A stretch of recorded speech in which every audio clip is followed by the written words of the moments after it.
Bom, gente, vamos começando. Boa noite a todos que estão chegando.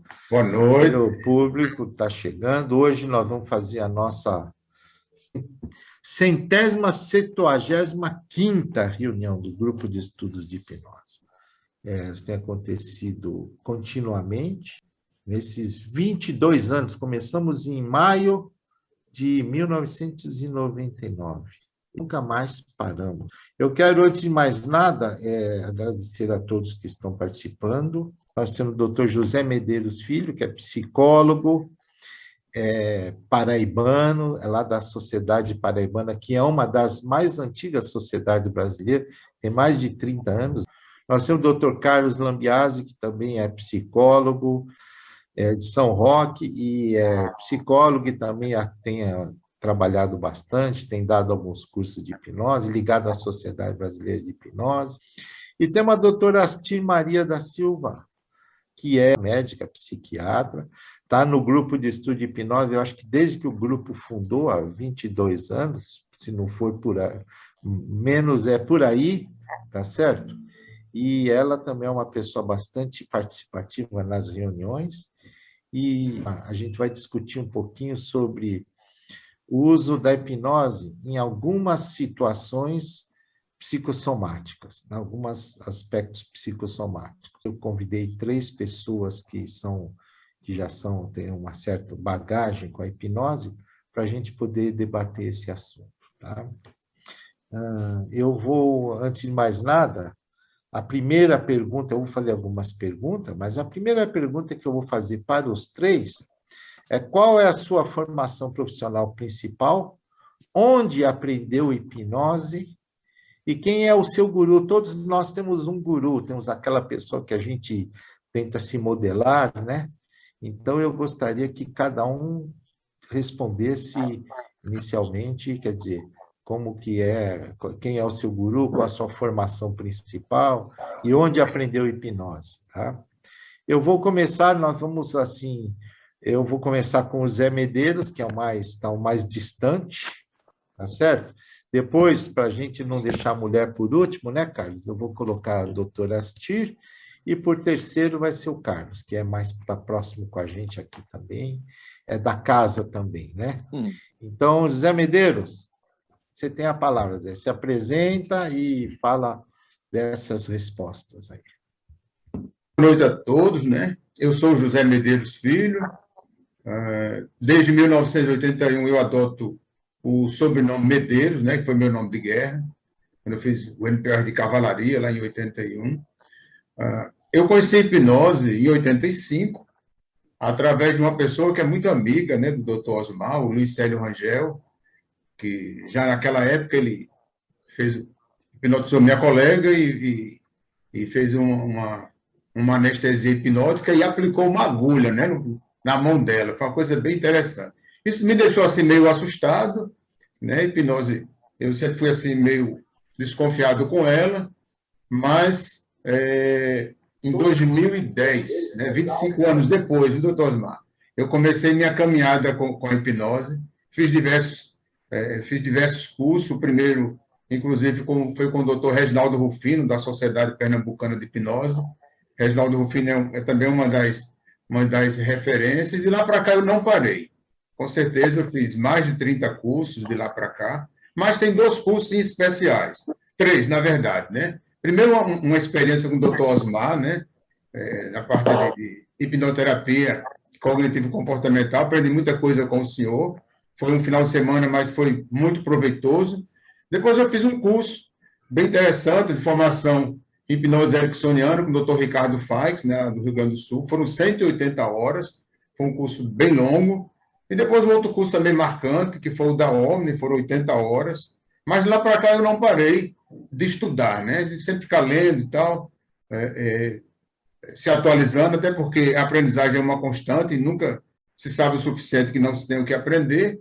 E, com certeza, o meu guru, o meu mestre, né, o meu orientador da psicologia e da hipnose é o Luiz Célio Rangel, que é o amigo também do Dr. Osmar, que é o nosso presidente da Sociedade Paraibana de Hipnologia e Sofrologia, da qual eu sou o secretário. Então, na psicologia, eu tenho especialização em psicologia organizacional, eu fiz comportamental adolescente e adulto, fiz análise bioenergética, né, que é baseada em William Reich, o fundador da análise bioenergética, é o Dr. Alexander Lowen. Bom, hipnose é uma paixão para mim, né? Realmente uma coisa até que eu até temia no passado, mas eu sou apaixonado. E eu costumo dizer que a minha auto-hipnose, doutor Osmar, é andar de moto. Então, eu gosto de andar de moto, uma moto 650 cilindradas, já andei a 250, 280. Hoje não ando mais, estou mais na minha, né? Andando mais devagar, 120, 180. Mas é com certeza a minha auto-hipnose preferida. Obrigado. Muito bem. Doutora Astir, e a senhora, pode ir. Tá? Astir, você tem que ativar o seu som. Clica aqui no canto de baixo do lado esquerdo, Astir, tem ativar. Vê se você consegue ativar aí o seu som. Cleide, vê se ativa para ela lá. Tem como ativar? Pronto. Não, ainda não está. Peraí. Deixa eu ver se eu ativo aqui. Ativar som. Peraí. Agora foi? Foi, agora foi, agora foi. É isso aí, assim. Meu nome é Astir, é um nome diferente, mas ele é um nome bíblico, quer dizer Esther, é em árabe.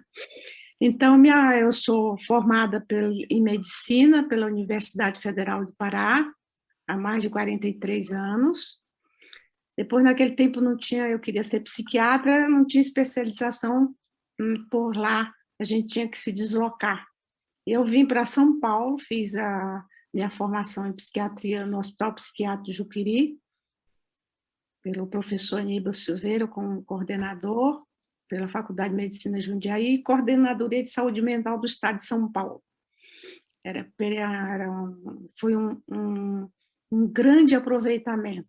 Eu entrei naquele hospital do Juqueri, me apaixonei. E li muitas coisas lá. Então, foi muito importante. Depois, eu fiz curso de psicoterapia de adulto no SED Sapiense. Naquela época, muita gente fazia essa formação. E fazendo curso, trabalhei com perícia médica no Hospital de Franco da Rocha, Hospital Psiquiátrico de Franco da Rocha, hoje é da Justiça. Trabalhei na prefeitura com álcool e droga durante 10 anos. E a minha paixão, como disse o Zé Medeiros, eu sou apaixonada pela hipnose.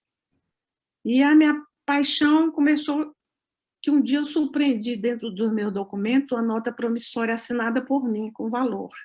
Eu falei, mas eu nunca assinei nota provisória. Eu tenho que fazer uma regressão para saber o que aconteceu comigo, né? Aí eu comecei eu já tinha isso na cabeça de fazer hipnose. Eu digo, eu vou fazer um curso de hipnose. Aí comecei a procurar e achei o curso no Hospital do Servidor Público Municipal aqui de São Paulo. Eu fui da segunda turma. Eles faziam só o curso básico, a pessoa saía, hipnose. Mas eu cheguei, fiz o curso básico, achei que era muito pouco. Fiquei de novo, a coordenadora, mas eu quero. Aí eles começaram, avançado 1, avançado 2, avançado 3, eu fui ficando até o curso se encerrar. Ele durou 9 anos, esse curso, 9 ou 10 anos. Eu fiquei junto com as coordenadoras, e aí foi que quando eu descobri as reuniões do grupo de estudo de hipnose com o Osmar, e comecei a frequentar. E estou até hoje. Então, quanto mais eu faço hipnose, mais apaixonada eu fico.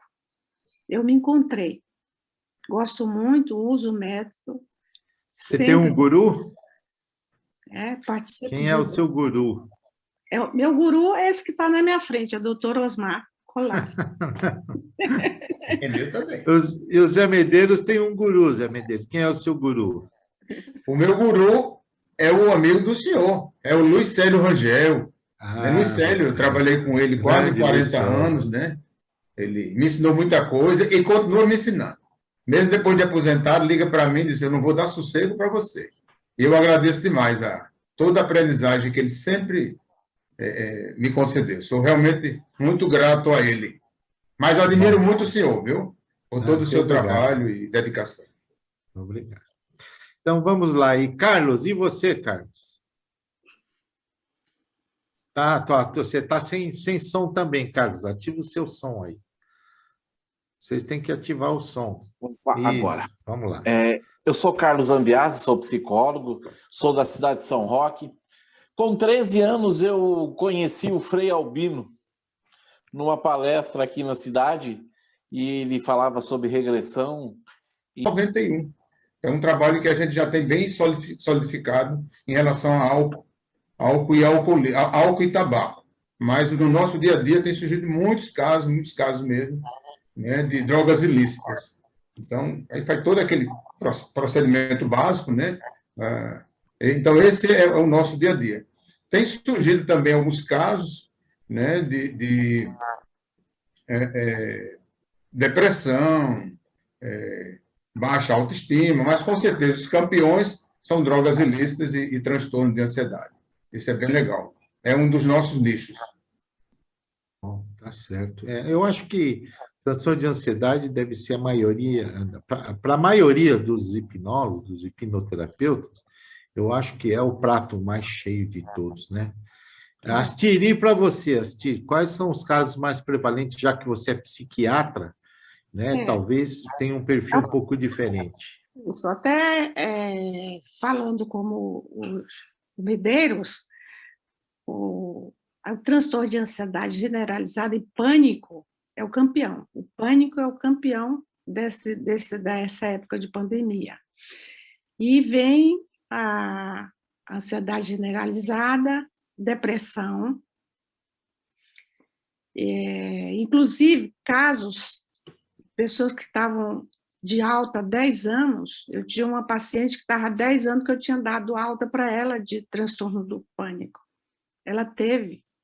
Então, recrudesceu muito. Aqueles que estavam compensados, descompensaram, aqueles que estavam de alta recaíram, seguido da depressão e até transtornos psicóticos completamente controlados, a pessoa trabalhando normalmente, cuidando da sua vida, dos seus afazeres, de ser afastado do trabalho em função da reagudização de transtornos psicóticos, né?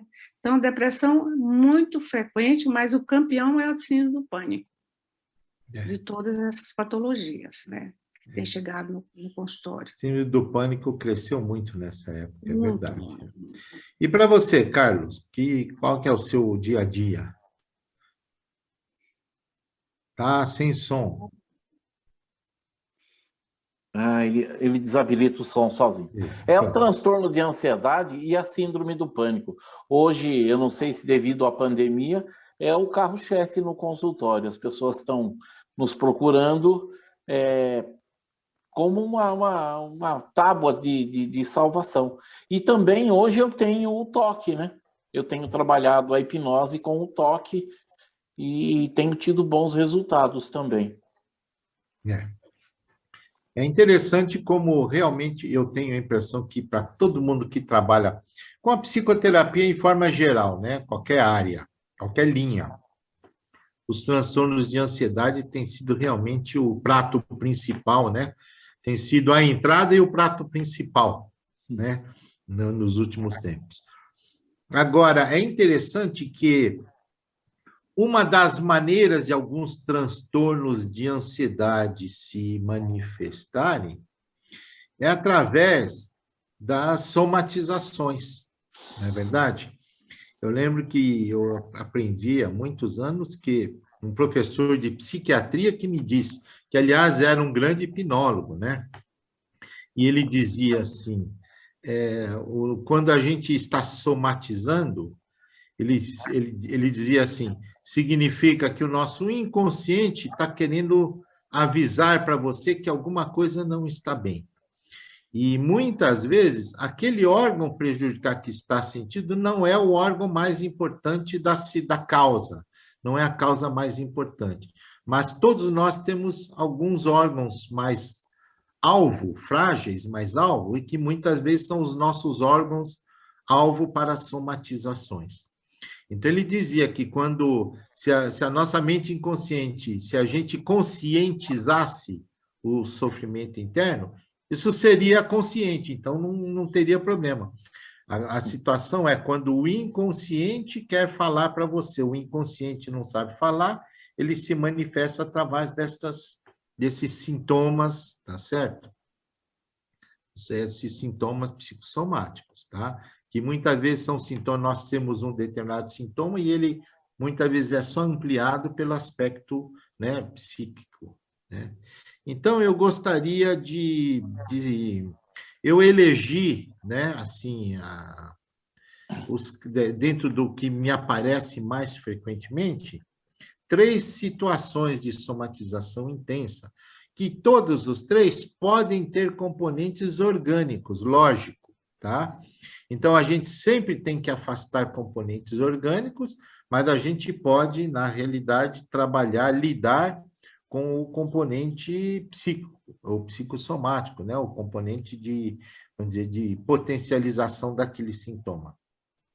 Então, eu elegi 3, mas vocês poderão falar, se tiverem algum caso interessante, de algum outro qualquer. Mas, síndrome do colo irritável é um transtorno onde o psique está extremamente envolvido. Tensão pré-menstrual, tá certo? As mulheres que eu digo. E enxaqueca. A enxaqueca também é um sintoma que é lógico, a gente sempre tem que afastar causas orgânicas, e ela sempre tem causas orgânicas, mas ela muitas vezes, o gatilho para ela se manifestar são os estados tensionais. Então, eu gostaria que vocês abordassem, quer dizer, como vocês lidam, quais as estratégias, né, em hipnose que vocês utilizam para estas situações que a gente chama de somatizações ou transtornos psicossomáticos. Medeiros. Ok, então vamos lá. Vamos começar pela síndrome do colo irritável. Então, a maioria dos clientes, pacientes que chegam para mim, chegam através da rede social, mas também chegam por indicação, né? Boca a boca. Então, ele já chega, vou dizer assim, com 50% do rapport já estabelecido, né? Então, isso já realmente facilita muito. Então, como os demais profissionais, eu faço a anamnese o mais detalhada possível, né? E aí depois eu vou entrar com as questões mais específicas, né? Vou fazer o que eu chamo de uma forma generalizada, análise dos sintomas. Então, eu começo com pergunta do tipo, o que este sintoma, né, te impede? O que esse sintoma te impede? O que esse sintoma te obriga? Como era você antes? Né? O ponto de partida é para a gente ter uma lógica de que, em algum momento, essa somatização começou, e principalmente como estava a vida daquela pessoa naquela época. Então, algo aconteceu, né? Inclusive, se tem uma base bem interessante naquele livro, A Doença como Caminho. Então, eu encaro o sintoma como um caminho, uma trilha para chegar numa possível causa, né? Para chegar no que podemos chamar de evento causador inicial, ou seja, onde tudo começou. Então, a partir daí, claro, havendo uma necessidade, e quase sempre há, por ser uma doença caracterizada por questões físicas, então é indispensável essa parceria com o enterologista, encaminhá-lo para fazer uma avaliação, ver se realmente tem algum achado, através do exame físico ou através de exame de imagem, e, claro, não se pode deixar de lado a questão nutricional. Inclusive, um dos participantes é meu filho Jefferson, ele é nutricionista, é um cara que está assim, bastante ativo, né, para exatamente detectar se há alguma incompatibilidade alimentar. Não, essa parte sanada cabe a mim agora ver o que está acontecendo a nível emocional, principalmente a parte de irritação, porque essa síndrome, o próprio nome já diz, irritação. Irritação vem de mau humor, vem de raiva, vem de situações mal resolvidas, talvez essa pessoa seja uma pessoa mal amada. Então, são muitas questões, são muitos gatilhos que a gente vai priorizando e vai trabalhando uma por uma, ressignificando tudo o que for necessário. E nesse trabalho de ressignificação, de reavaliação, de tratamento, de cura, que a gente não fala sobre cura, que nós não somos curandeiros, mas aí tem um trabalho bem interessante que eu uso de vez em quando, que é esse livro aqui, técnicas desse livro aqui, vocês devem conhecer, Imagens que Curam, de Gerald Epstein. Né? Então, às vezes eu uso alguma técnica, né? Alguma indução, com alguma adaptação, não exatamente como um script básico, mas uma adaptação. E especificamente para a síndrome do intestino irritável, tem uma recomendação que ele fala, que ele recomenda, que é uma técnica chamada dentro-fora, que tem a ver com um riacho. Então, o intestino, ele está, podemos dizer assim, ele está poluído, né? Ele está... não está numa boa, né? Então, ele precisa ser realmente restaurado, ser limpo, e essa é uma técnica bem interessante, dentro e fora. É uma metáfora, né? Bem interessante. Né?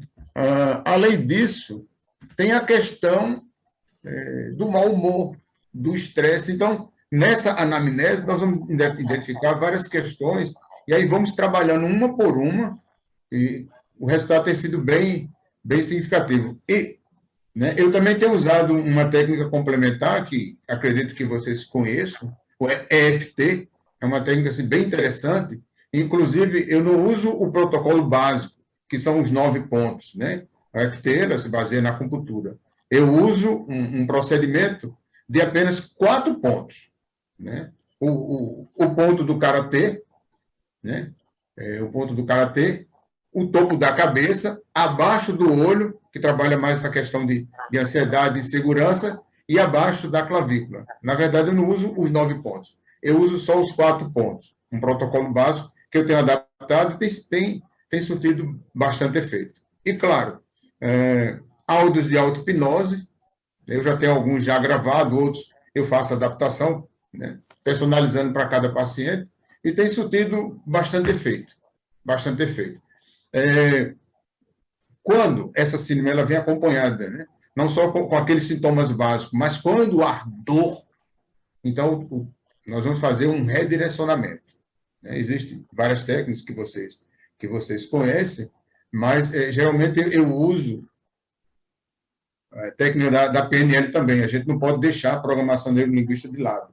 Então, tem uma técnica, a parte de submodalidade, que é pegar um dos sentidos e fracioná-lo com mais profundidade. Então, se a gente muda a submodalidade, o sintoma, com certeza, ele vai diminuir. Além do mais, tem um outro procedimento que, às vezes, eu uso, né? Nós já o conhecemos há bastante tempo, como corpo astral, mas, na verdade, a gente não usa esse termo. Como eu fiz formação pela Omni, a gente usa outro termo, né? Chamado Ultra Height. Então, coloca a pessoa num transe profundo. Vamos ao coma hipnótico. Essa é uma técnica que eu não faço online, que eu não sou maluco, eu só faço presencial, porque realmente é um transe profundíssimo e pode ter uma catarse, uma aberração. E aí online não dá para contornar, ainda por cima a conexão pode cair. Então, o paciente leva o paciente, né, para o SDAIL, que é o coma hipnótico, deixa ele lá, até porque ele estando em SDAIL, nós sabemos que todo o desconforto em termos de dor realmente some, mas some mesmo, e a partir do SDAIL a gente faz uma separação, né? Parece meio esdrúxulo, mas a gente sabe que funciona, da mente e do corpo, há uma elevação, e realmente o paciente, o cliente, ele entra num processo de autotratamento ou autocura.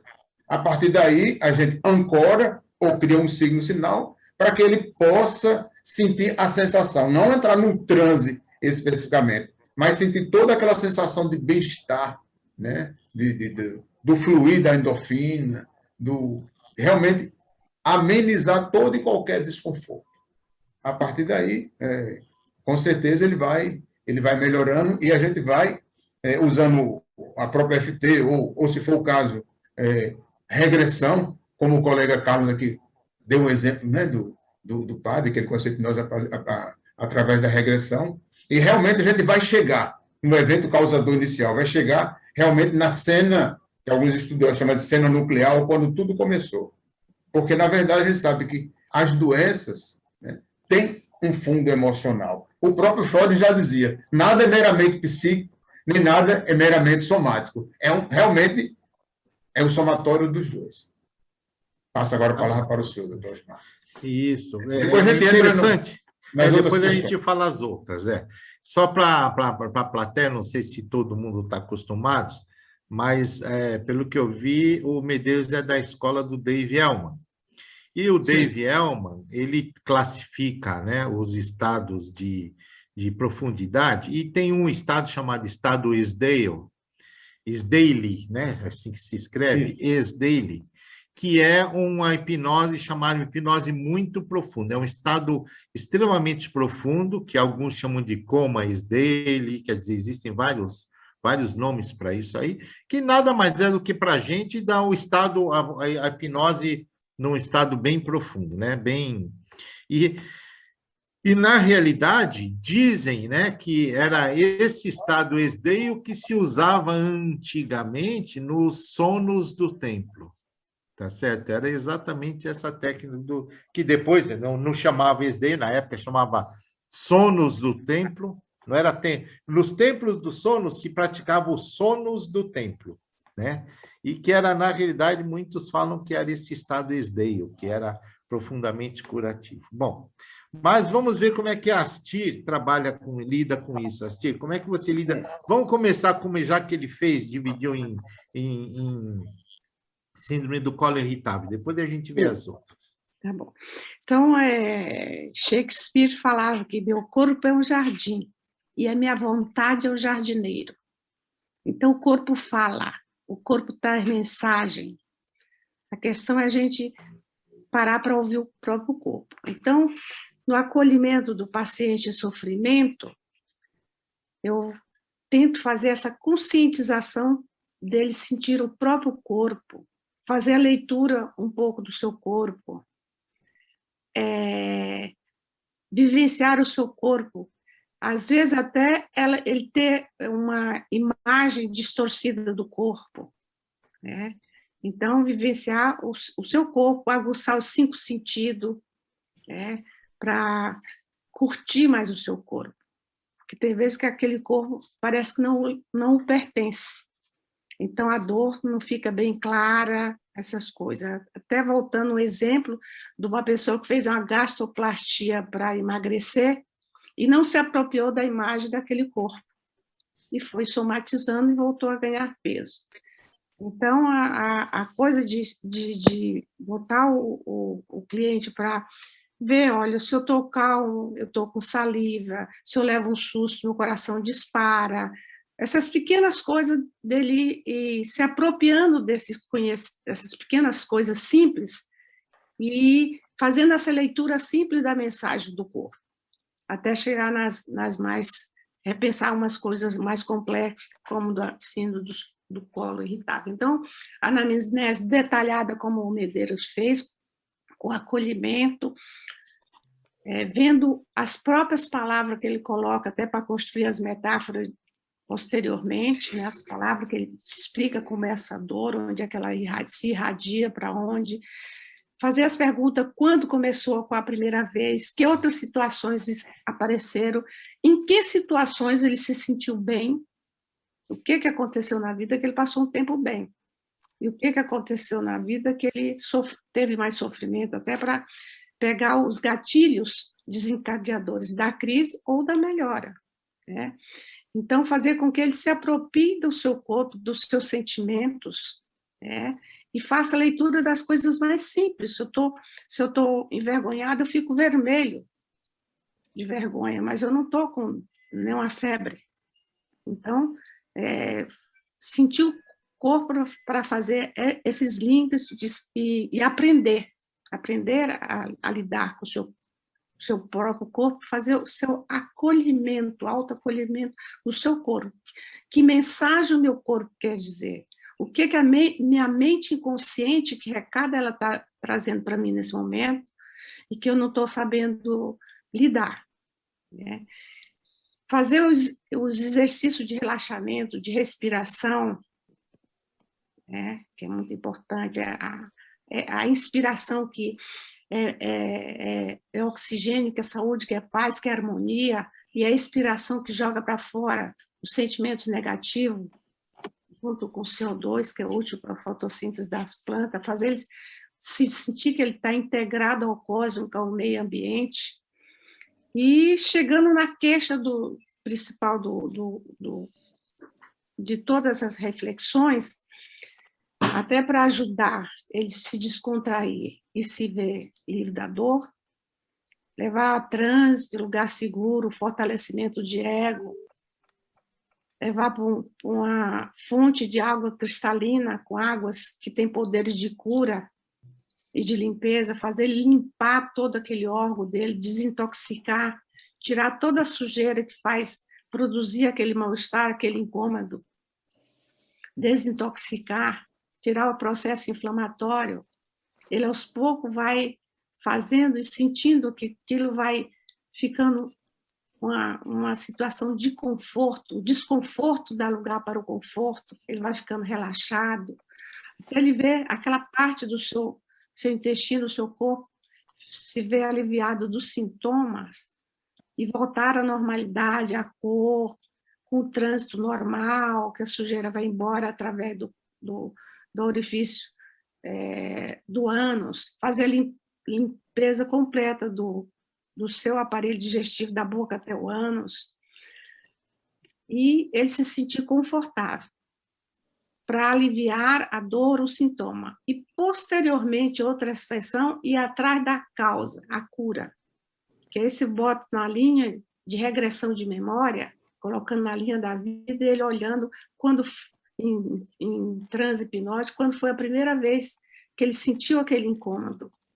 Ver qual a cena, ressignificar a cena, fazer ele acolher ele mesmo, né? Ele com a sua mente de hoje, acolher ele próprio naquela situação de penúria, de fragilidade, que ele passou por um trauma, por um sofrimento maior, ele acolher e dar colo, né? Da sustentação.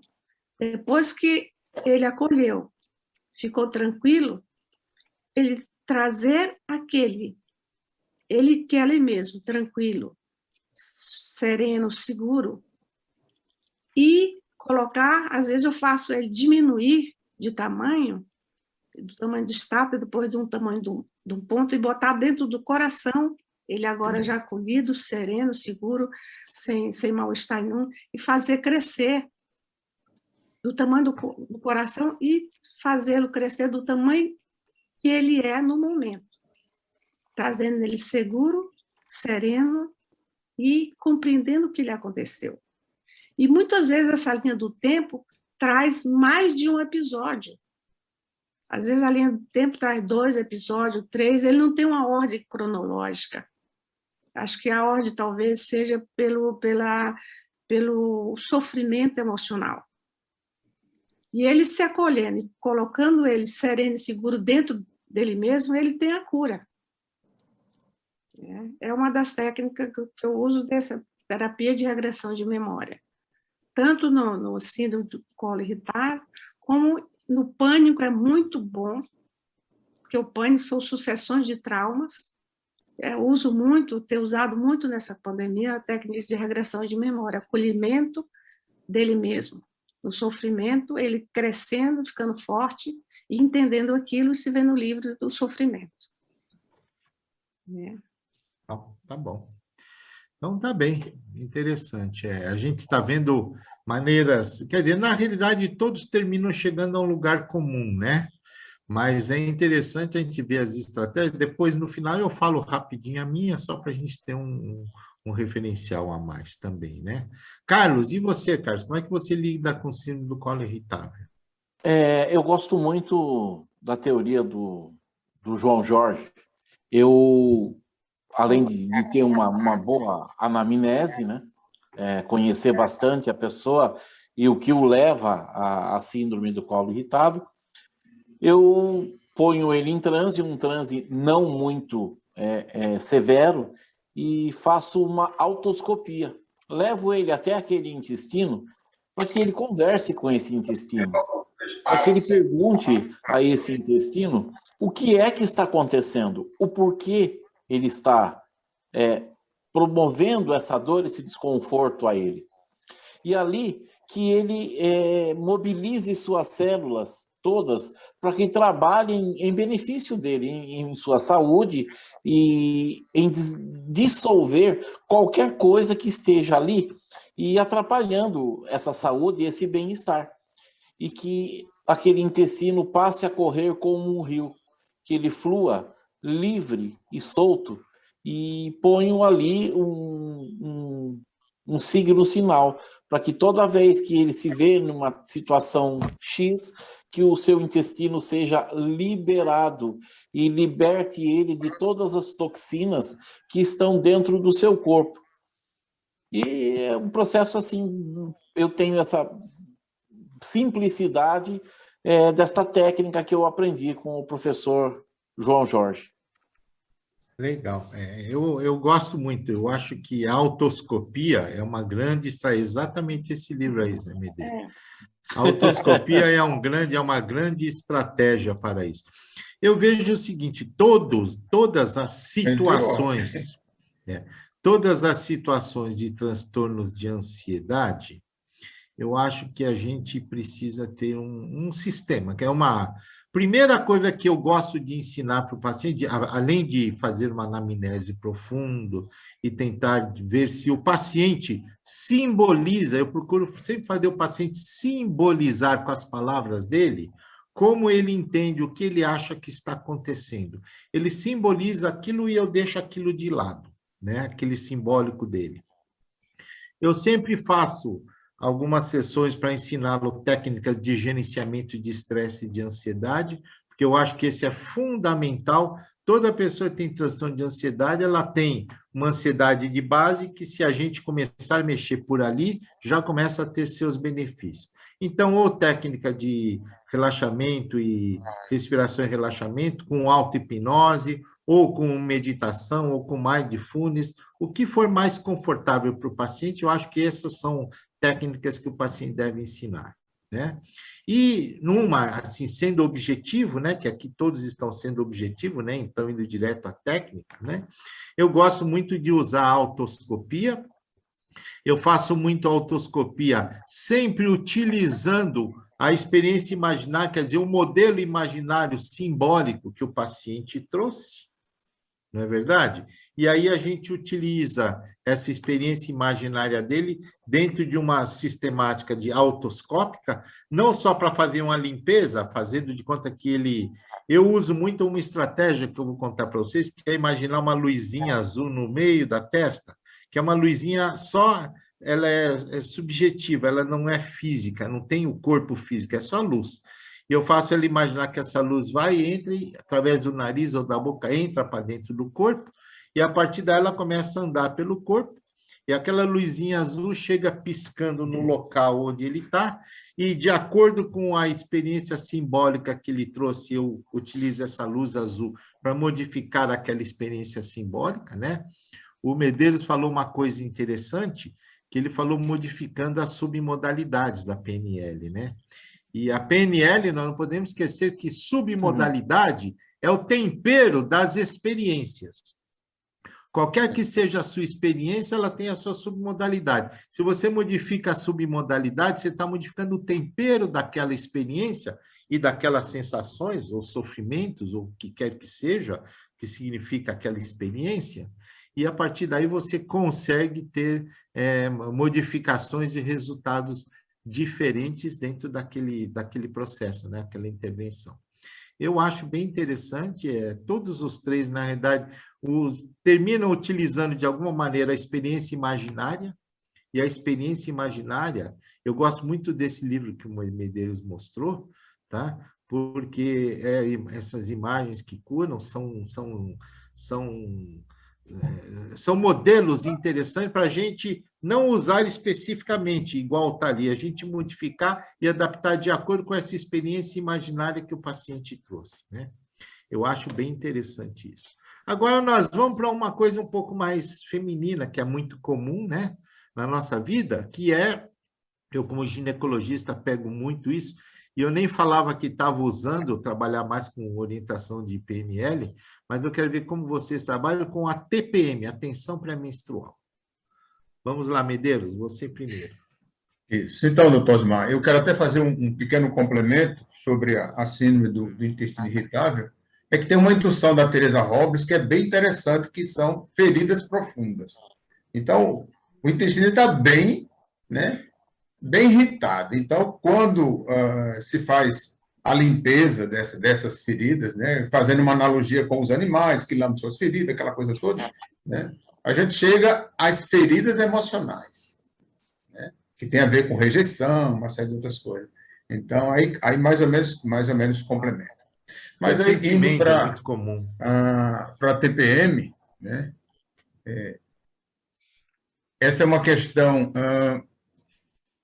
que eu vejo também assim como uma dificuldade com o feminino, né? Não no sentido machista da coisa, mas teoricamente há uma, podemos dizer assim, uma crença de que as mulheres elas nasceram para procriar. Então, às vezes essa mulher ela entra num relacionamento, né? E esse relacionamento, o seu companheiro não tem interesse que isso aconteça. Isso eu já atendi várias pessoas, várias senhoras, né, ou senhoritas, né, que namoraram um bom tempo, passaram por todo aquele processo, né, de acolhimento, tal, de namoro, de noivado, casado. Então, se imagina que quando o casal já está com mais ou menos 2 anos, 3 anos, vamos ter filhos. E aí, quando começa essa negociação, né, a esposa descobre que o companheiro não quer ter filho. Não quero ter filho. Então, esse é um processo que se complica um pouco, né? E isso faz com que todo aquele desconforto, as dores, né? As questões também emocionais que estão bem submersas ao longo do tempo, ao longo dos dias, e quando a TPM chega, vem todo aquele processo, né? Que não é o momento da gente descrever em detalhes, mas eles afloram, né? Então, eu já tive, não que eu seja descasador de casal, mas, pelo menos, nesses últimos 5 anos, 2 casamentos foram desfeitos, né? Porque se concluiu, não houve negociação, não houve acordo da parte do companheiro, e a esposa queria ter filho, e vem toda aquela frustração, né? Vai chegando a TPM, tudo complica, aí vem a menstruação, a queda do endométrio. Volta tudo a estaca zero e nada de fecundação, nada de menino negociado e sendo gerado, né? Então, causa realmente uma frustração muito, muito, muito grande mesmo, né? E para esses casos assim em especial, até porque quem está com TPM, né, tem realmente, principalmente o desconforto da dor. E aí eu tenho um relato para fazer da minha esposa, né? A Érica, ela é engenheira, né? Ela é totalmente dominada pelo hemisfério cerebral pré-frontal esquerdo, ou seja, totalmente racional, e eu me surpreendi com ela um dia desse. Então, quando eu ministro os cursos que ela está, né? Ela participa do processo, ela entra em transe, mas realmente ela é muito resistente. E uma certa vez ela estava num desconforto muito grande, e eu me lembrei que eu sou autodidata em Shiatsu Doin. Então, eu fui lá e apliquei o IG4, né? Que é o ponto que trabalha exatamente a dor, de uma forma geral. E, para minha surpresa, quando eu apliquei, que fica exatamente aqui na confluência do polegar com o indicador, exatamente nesse canto aqui, né? Nesse ponto, os dedos dela, o indicador e o polegar, se juntaram. Daí, tudo bem, eu jamais ia pensar que tinha colado. Mas aí eu me surpreendi, doutor Osmar. Certa vez eu estava em São Paulo, fazendo um curso, e ela ligou para mim: amor, estou precisando da sua ajuda. Eu disse: o que foi? Ela disse: descole meu polegar do indicador, ele está colado. Ela estava andando dentro de casa com o dedo colado, não conseguia descolar. Né? Então, eu realmente me surpreendi. Então, quando ela está com TPM, pessoal, eu chego junto dela, aperto a mão e imediatamente eu, tipo, quebra de padrão. Eu pego a mão dela e aperto o G4, e tiro minha mão, os dedos dela ficam colados. Aí eu vou, colo o outro, depois colo a mão, ela cola tudo. É bem interessante. E, claro, enquanto ela está nessa sensação, todo e qualquer desconforto realmente vai embora. Né? Claro que, além disso, né, eu uso outras induções, né? Como eu tenho formação ericksoniana, mas eu sou muito, podemos dizer assim, contaminado pela clássica, eu entro no jogo de cintura, né? E aí ela entra no transe, sim. Então, quando eu vou fazer, tipo assim, coloco, no caso do consultório, né? Nós vamos entrar no controle da dor, especificamente, né? Existem várias técnicas, vários protocolos, né? Como, sei lá, luva hipnótica, balde de gelo, alguma coisa assim, mas principalmente quando a paciente ela entra num transe de leve para moderado, não precisa mais do que isso. Né? E como eu sou, como o próprio doutor Osmar disse, da escola de Devielma, né?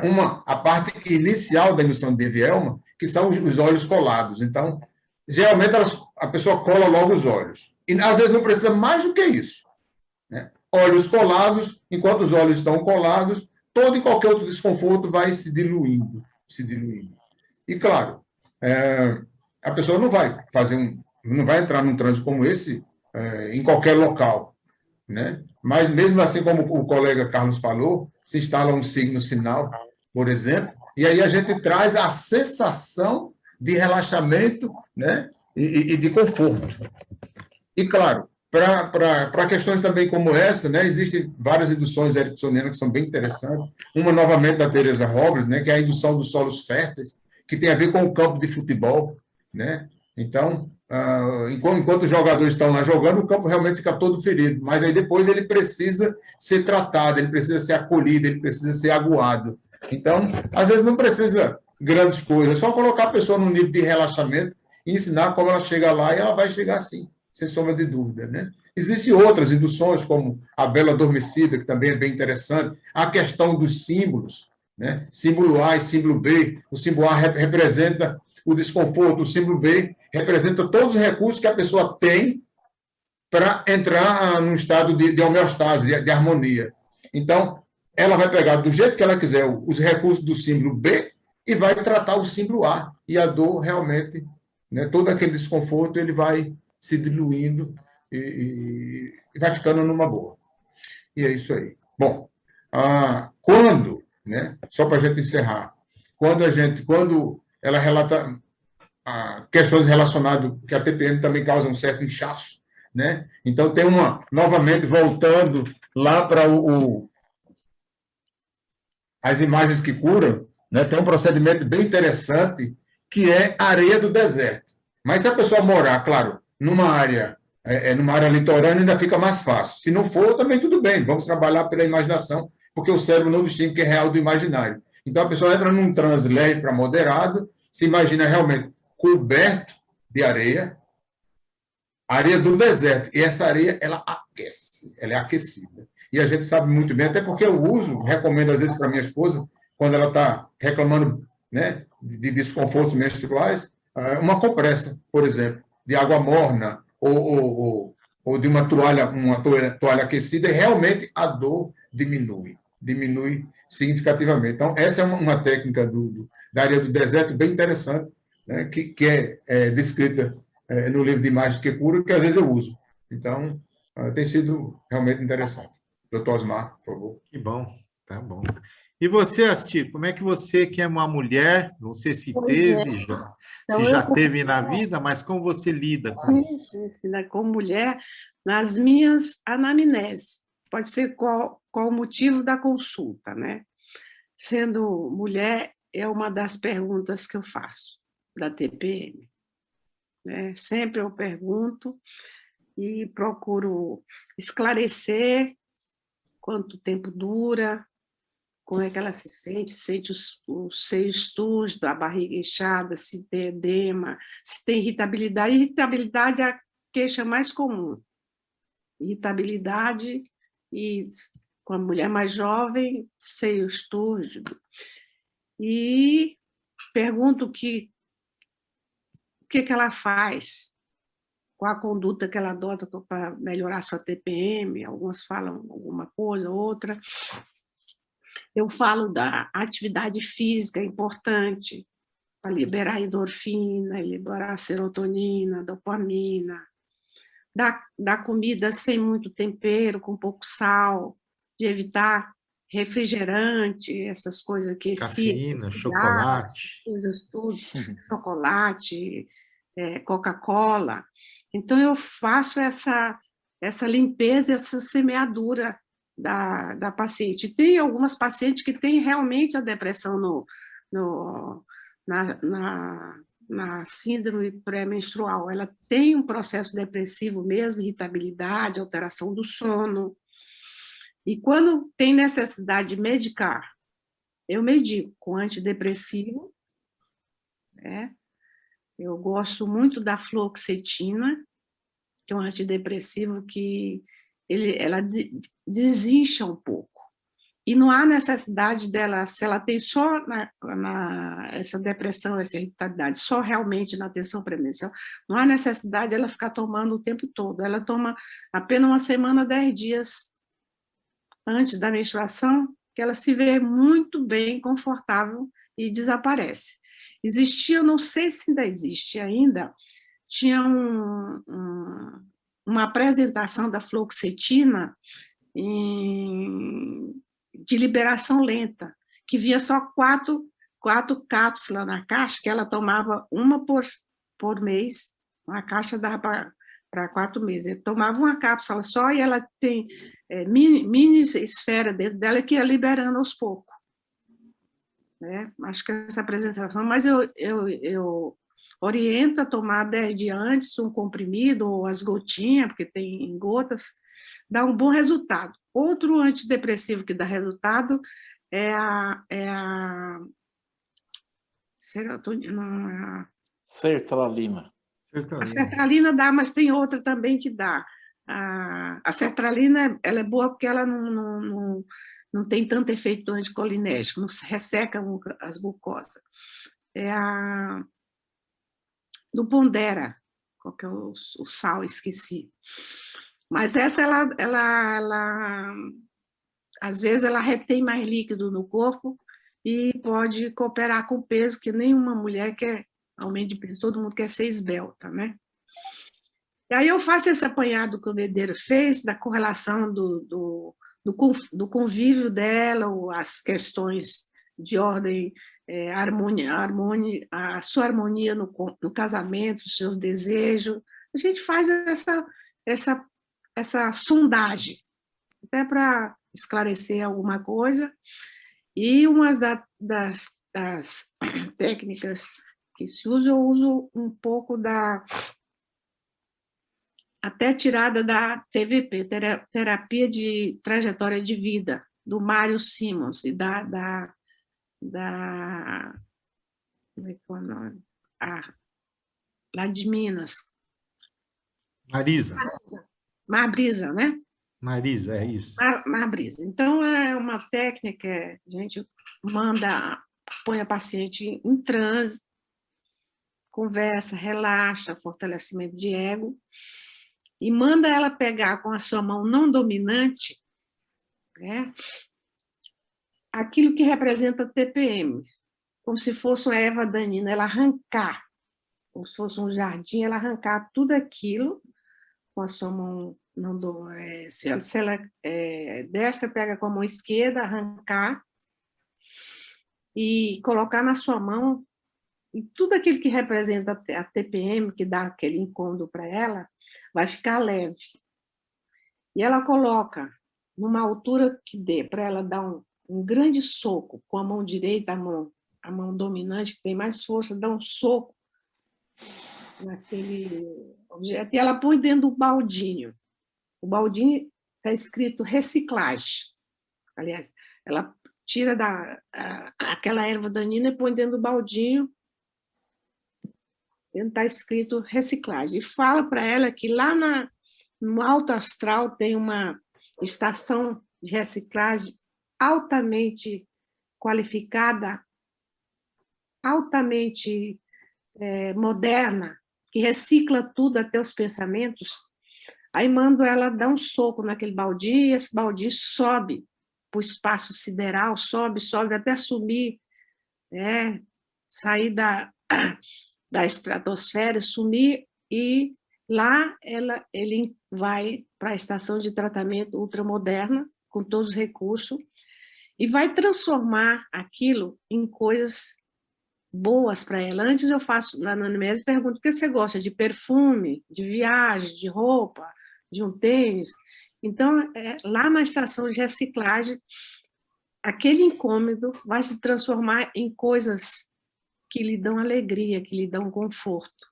Então, voltarão para ela como presente que ela merece, em forma de perfume, roupas gostosas, tênis, viagem, e a alegria de ter o ciclo menstrual livre de dor.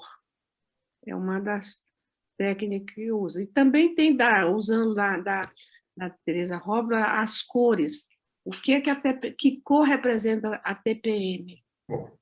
E onde está localizada no seu corpo? E ela diz, e aí eu pergunto: e que cor representa a cura?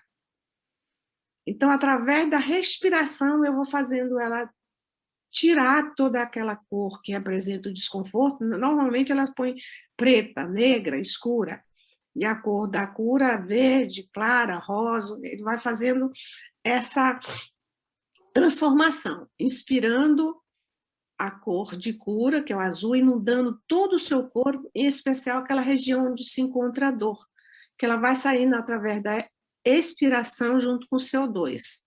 E vai indo até ela fazer a troca e se ver livre do incômodo. E dá a ordem, o signo, o sinal. Toda vez que você tiver esse incômodo, você faz essa respiração, que você terá o recurso a seu alcance. Mesmo que a sua mente consciente não saiba, a mente inconsciente, a mente da sabedoria, aquela que te conhece, que é a tua partícula divina, saberá. Então, automaticamente, você fazendo a respiração, quer acordado ou dormindo, pensando na respiração, pensando consciente, você automaticamente, a sua mente inconsciente vai fazendo esse processo que começou aqui.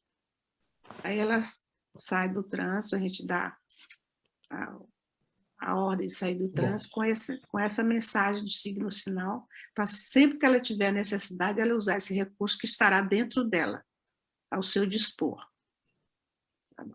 Legal. E você, Carlos? Depois eu vou fazer os comentários. Hoje mesmo eu usei uma técnica, a paciente da manhã estava um pouco incomodada, eu já aproveitei o chavão. Quando a pessoa em transe, eu peço para que ela se lembre, né? Pergunto antes se ela alguma vez brincou com bolinha de sabão.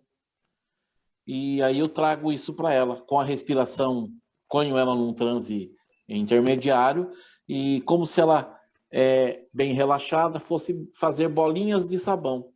E ali, quando ela inspira, ela traz para dentro dela tudo aquilo que ela puder imaginar que aliviaria a dor. E quando ela assopra essa bolinha de sabão, ela vai colocando dentro da bolinha tudo que significa e que representa a dor para ela. E ela vai soltando a bolinha. E a última bolinha que ela faz, ela enche o máximo que ela puder. E ela solta essa bolinha e vai acompanhando todas as bolinhas, inclusive essa bolinha maior, que vai subindo com toda a dor, com todo o desconforto dela, e ela vai se perdendo até o momento que ela não consegue enxergar mais a bolinha. E, olha, hoje foi assim impressionante ela dizer para mim: nossa, a dor sumiu, o desconforto sumiu. Não me detenho muito assim em explicar a técnica, porque ela é muito simples, né? É você encapsular a dor, né, e ver ela ir embora. Ela sai de você numa coisa que a criança brinca muito, né? E é tão gostoso e simples, que é a bolinha de sabão. E nisso eu vou acrescentando simbolismo. Olha como essa bolinha, olha as cores sendo divididas. A sua dor está lá encapsulada. Ela não é para o seu mal. Ela está mostrando que o seu corpo está se recompondo. E vou acrescentando fatores positivos a essa dor, mas que essa dor não pertence mais a ela, e ela vai subindo e vai se desfazendo no espaço. É isso. Olha, vocês estão percebendo como é rico, né? Eu acho tão... Olha, eu me empolgo, sabe? E faz 22 anos que eu faço isso, e cada vez eu fico mais empolgado com as estratégias, várias, quer dizer, eu lembro que o professor Passos, que era um dos meus gurus, ele dizia assim, existem tantas técnicas de hipnose quantos hipnólogos existem. Ou seja, cada um tem a sua técnica, cada um elabora do seu jeito, e sempre a pessoa faz de acordo com a paciente. Cada paciente tem um perfil que a gente pode elaborar mais, pode ser mais objetivo. Eu acho que isso é interessante, né? Eu queria lembrar, eu sou ginecologista, então nós precisamos lembrar que a tensão pré-menstrual ela é realmente um processo psicossomático. Ela tem um componente hormonal, um componente de relação entre relação estrógeno-progesterona, tá certo? E esta relação, quando ela está um pouco alterada, ela pode fazer com que a paciente sinta mais ou menos todos esses sintomas.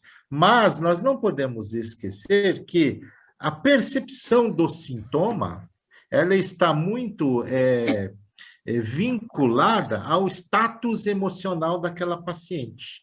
A capacidade que ela tem de suportar a resiliência dela e um monte de outras situações, o nível de estresse dela, o nível de ansiedade. Então, realmente, existem situações, gente, que são graves, que a gente chama transtorno disfórico menstrual. Este transtorno disfórico menstrual é uma situação grave onde muitas pacientes podem chegar a situações de assassinatos, de agressão, tá certo? De perda de controle, tá certo? E pode ter até, surtos psicóticos dentro desta situação, desse transtorno distórico. Estas são situações que, às vezes, precisam ser medicadas com mais intensidade, tá certo? Dependendo da situação, tá? Só para lembrar, Asti, o Pondera é a paroxetina. Paroxetina. Então, às vezes, falar um pouquinho, só um pouquinho, junto com essa sua fala aí. Eu falo para a paciente que, assim como ela fica com o seio turvo, inchado, a barriga, às vezes até a perna tem edema. Falei, esse edema no corpo todo, assim como você fica o seio turvo, dolorido, inchado, o cérebro também incha. Exatamente. Então, por isso que você fica irritada. Não é a condução fica maior, a condução fica maior. Então, você tem que... Às vezes, tem umas que precisa tomar até diurético. Né? Exatamente. E essa da tensão são poucas, são só 3% das pacientes com TPM que tem essa forma grave, que há disfunção social, atrapalha o trabalho, atrapalha o relacionamento, tem casais que separam porque o marido não suporta. Não vê eles brincando, você está na TPM, né? É uma brincadeira que tem um fundo de verdade. Então, atrapalha o trabalho, perdeu o emprego por causa de um temperamento descontrolado, né? Uma disforia fora do normal, um comportamento antissocial, é agressivo. Existe. Exatamente. Exatamente. Então, era isso que eu queria lembrar, quer dizer, existem níveis, né? Existe aquele transtorno leve que a mulher tem, quando ela está bem com a sua sexualidade, ela está bem com a vida, ela está de bem com tudo, essa mulher sofre pouco, como o Medeiros comentou. Se ela está bem com a vida, tal, a resiliência dela para este sintoma é muito maior, ela tem uma capacidade de suportar, ela até brinca ela mesma com o sintoma dela.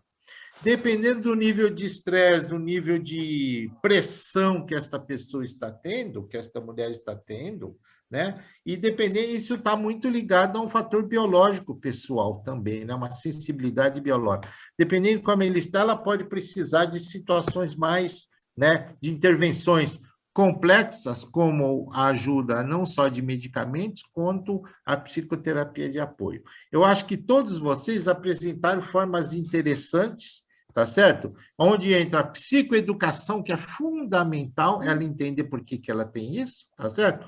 Ela entender, fazer a psicoeducação, eventualmente fazer uso de medicação, e terceiro, a psicoterapia de apoio, aonde a gente vai usar técnicas de diminuição e gerenciamento de ansiedade e de estresse, que é relaxamento, respiração, auto-hipnose, meditação, mindfulness, o que quiser. Isso ajuda muito, porque faz com que a resposta dela seja menor, né?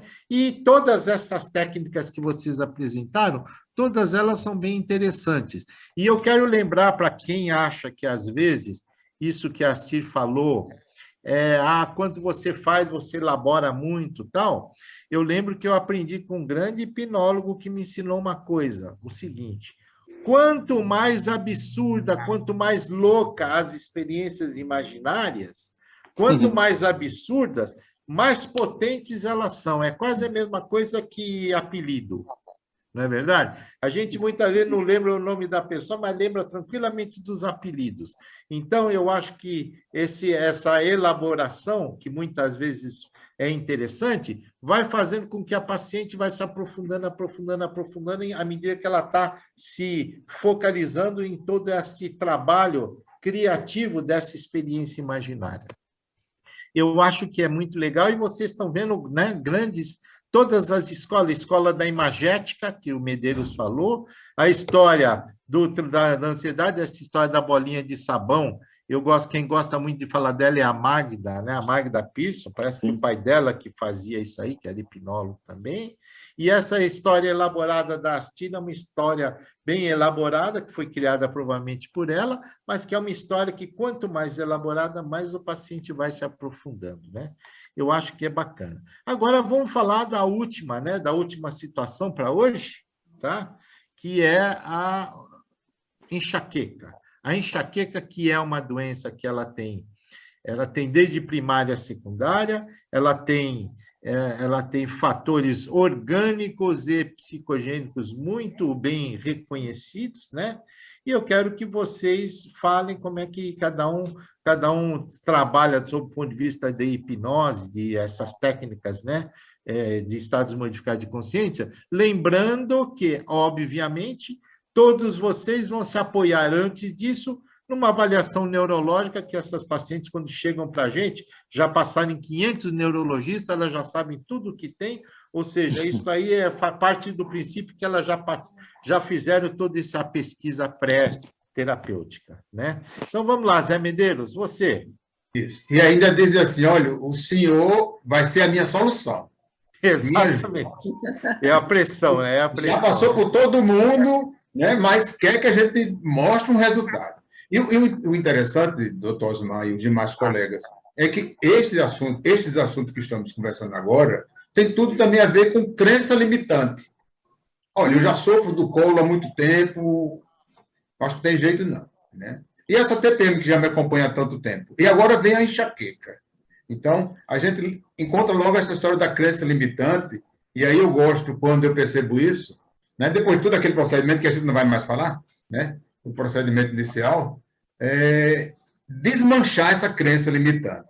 A doutora Astir, na técnica dela, ela faz algo parecido com o switch, viu, doutor Osmar? Quando ela fala em bater, né, tem a ver com o switch. O switch é uma técnica da PNL que é muito boa realmente para ressignificar crença limitante.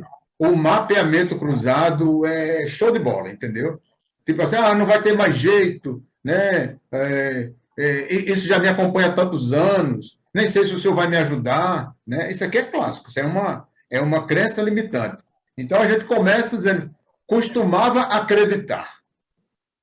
Às vezes eu até mostro assim a mão, eu pego um papel A4, eu corto no meio, né? E escrevo o nome, costumava acreditar, e mostro a pessoa. E digo para ela assim, você costumava acreditar em quê? Aí ela vai dizer, a pessoa vai dizer, olha, eu costumava acreditar no meu marido, ou na minha esposa, né? Aí eu digo assim, vamos voltar mais no tempo, olha, estamos fazendo, na verdade, uma regressão, né? Meio de brincadeira, mas estamos fazendo a regressão. Quando você era adolescente, quando você era criança, você costumava acreditar em quê? Aí a pessoa, Papai Noel. Então, eu tenho síndrome irritável há muito tempo, minha TPM, né? Todo mês vem e é um horror, e essa enxaqueca que não me acompanha. Então, aqui ela tem tudo o que ela costumava acreditar que é verdade, e do lado de cá o Papai Noel. Aí eu bato no outro. Quando você bate 10, 12 vezes, é interessante. Né? O que você costumava acreditar é bem maior, até porque nós vamos usar uma submodalidade. Se aquela imagem do costumava acreditar se era grande, vamos diminuir o tamanho. E o que acreditava que é um Papai Noel fica bem grande, aí ele abocanha. Então, se ela abocanha várias vezes, isso que ela costumava acreditar se dilui. A mesma coisa com o suíço. Diminui a imagem, né? Uma imagem maior, vai realmente aí a gente já dissolve essa questão da crença limitante. Mas aí vamos para enxaqueca. Então, a pessoa, claro, que a enxaqueca ela tem toda uma origem também física, né? As principais causas, nós temos raiva, fome, falta de sono e, principalmente, pensar demais. Olha, vocês vão achar realmente um absurdo. Mas como eu faço yoga, tem uma técnica da yoga que é muito boa para dor de cabeça e enxaqueca. Desde que a pessoa não tenha nenhum problema de coluna, é plantar a bananeira, doutor Osmar. Incrível. Plantar a bananeira. E se a pessoa tiver um nível de yoga grande ou razoável, como eu mesmo, por exemplo, que eu planto bananeira no meio do nada. Eu simplesmente levanto o corpo e fico. Claro, a gente não pode ficar muito tempo, mas isso realmente diminui bastante essa sensação da dor localizada exatamente na cabeça, que é a enxaqueca. Mas, às vezes, quando a pessoa começa a falar comigo, eu pego um prato descartável, né? Ou então um prato de plástico, alguma coisa, e boto uma xícara, boto um copo descartável e pergunto, você quer água? Isso lá no consultório. Quero. E eu começo a botar água. E aí, propositalmente, eu esqueço. Aí o copo vai esborrar. E a pessoa vai dizer, doutor, o copo esborrou. Eu já estou trabalhando uma metáfora, né? Chamado exatamente a xícara da água ou a xícara de chá. Eu já estou trabalhando uma metáfora. Aí derrama. E a pessoa diz, olha, está derramando. Aí eu disse, está derramando. Está derramando exatamente como a sua mente, como você. Você está esborrando. Não tem mais como entrar. Você está cheio, você está pensando demais. Então, realmente, eu esvazio um pouco o copo e dou para a pessoa, e a pessoa começa realmente a beber essa água.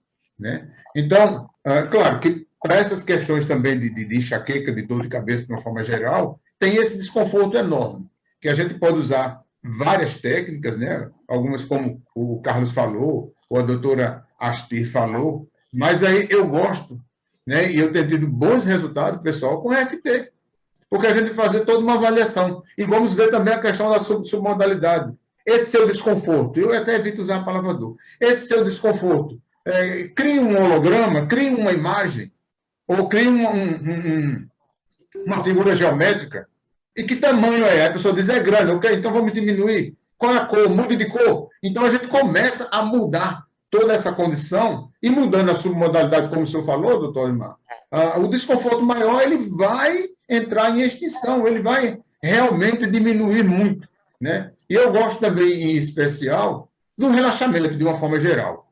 Né? Em especial, a resposta de relaxamento, que é uma condição um pouco diferente, em que a pessoa realmente entra em contato com a Mãe Terra. Se ela entra em contato com a Mãe Terra, consequentemente, ela entra em contato com a mente sábia, né? Que é algo parecido com o que a doutora Astir disse. Se a pessoa entra em contato com isso, realmente ela entra em autocura. A verdade é essa. Daí eu preparo um ambiente, tipo assim, geralmente eu recomendo que se use um emborrachado, como os da yoga. Inclusive, para alguns pacientes, eu mando algumas instruções, alguns exercícios de yoga que vai facilitar. Né? Algumas asanas, a questão da respiração. Então, prepara um ambiente, um emborrachado. Nesse emborrachado, o lugar da cabeça, que vai ficar exatamente o pescoço, uma pequena toalha dobrada e 2 almofadas, uma para cada antebraço, o cotovelo encostado, isso é a pessoa deitado, né? O cotovelo encostado antebraço e mãos apoiados nas almofadas, os joelhos apoiados debaixo de almofada ou de travesseiros, e os pés encostados nas duas almofadas da frente. Então, ele fica numa posição extremamente relaxada. Isso eu chamo de resposta de relaxamento, né? E nessa resposta de relaxamento, ele obrigatoriamente não tem que usar os áudios que eu estou usando, que eu estou recomendando, alguns áudios de auto-hipnose. E às vezes eu pergunto para o paciente assim: o que é que você gosta de escutar? Né? Às vezes, teve uma paciente que disse para mim: olha, eu gosto. Eu disse, agora eu esqueci o nome da banda. Uma banda antiga, aquela que canta. Me esqueci. Às vezes, teve até um paciente que disse: eu gosto de rock pauleira. O que é importante para ele é que ele goste. Se ele gosta, ele entra num transe. Até porque as pessoas, de uma forma geral, são visuais, auditivas ou sinestésicas, de uma forma geral. Então, se ele é mais audível, ele vai entrar com a questão realmente do som, né? E aí, a pessoa, nesse nível, ela fazendo essa resposta de relaxamento durante 10, 15 minutos, não precisa ser todos os dias, né? Mas na fase inicial, realmente eu recomendo pelo menos 21 dias ou 30 dias. A pessoa já realmente ameniza demais todo aquele desconforto, né? E claro, vamos buscar uma lembrança positiva do passado, né? Algo até que a doutora Astrid também disse, e o Carlos também disse, né? A questão do lugar seguro, uma imagem, uma lembrança do passado que seja glamurosa, né? Que te traga paz e felicidade. E aí eu aplico um signo sinal, uma âncora, só a pessoa entrar, se deitar nesse ambiente maravilhoso, né? Totalmente em contato com o chão, preferencialmente, ou até mesmo na cama. Eu prefiro o chão, porque realmente é o contato com a Mãe Terra, independente de morar em edifícios, não é o caso. Realmente está em contato com a terra, o piso, né? E aí ele ficando lá, com certeza ele vai melhorar muito. E fique certo que plantar bananeira realmente tem sido muito bom, né? E, claro, o FT, nesse caso, para enxaqueca, eu ensino todos os 9 pontos, né? E alguma frase básica, tipo assim, à medida que a pessoa vai bater nos pontos, né? Primeiro a pessoa tem que trabalhar a questão da aceitação. Não tem como eu melhorar de um desconforto, de uma doença, não tem como eu me curar, autocura, né? Não no sentido do curandeirismo. Eu me curar se eu não aceitar o que eu tenho. Então, frase do tipo assim: mesmo que eu sinta desconforto, mesmo que eu sinta, às vezes, dor de cabeça, enxaqueca, eu me aceito e me amo profundo e completamente.